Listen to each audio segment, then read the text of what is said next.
ಮಂತ್ರಾಲಯದಲ್ಲಿ ರಾಯರ 353ನೇ ಆರಾಧನಾ ಮಹೋತ್ಸವ ಬೆಳಗ್ಗಿನಿಂದಲೇ ನಡೀತಾ ಇದೆ. ಬೆಳಗ್ಗಿನಿಂದಲೇ ಭಕ್ತಾದಿಗಳು ಕೂಡ ಆಗಮಿಸ್ತಾ ಇದ್ದಾರೆ.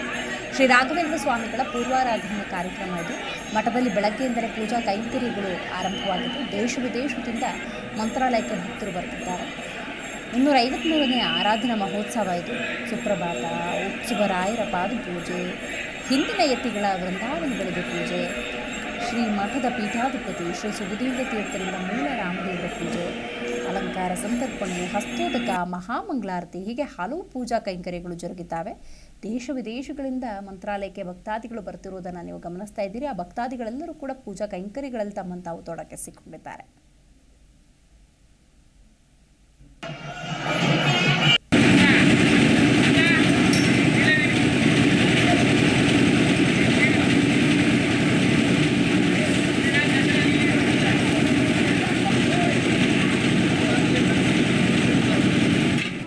ಜಿ ಕನ್ನಡ ನ್ಯೂಸ್ ಈಗ ನಿಮ್ಮ ಮನೆಯಲ್ಲೇ ನೋಡಿ.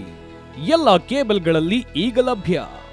ಸನ್ Direct 292, Jio TV 1334, U digital 162, city cable 51, GTPL 17, Abhishek cables 821, Rockline telecommunication 51, Shri Basaveshwara number 60, Vinayaka digital number 53, in digital number 896ರಲ್ಲಿ ನಿಮ್ಮಿಸ್ತದ ಜಿ ಕನ್ನಡ ನ್ಯೂಸ್ ನೋಡಿ ಆನಂದಿಸಿ.